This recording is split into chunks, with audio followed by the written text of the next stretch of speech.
السلام علیکم۔ مزیدار واقعات، علمی اور ادبی معلومات کے لیے لال ٹی وی کو سبسکرائب کیجیے۔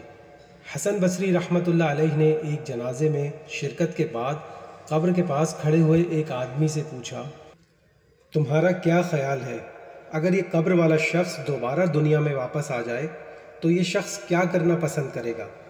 تو اس آدمی نے جواب دیا، یہ استغفار، نماز اور خیر کے کاموں کے سوا اور کچھ بھی کرنا پسند نہیں کرے گا۔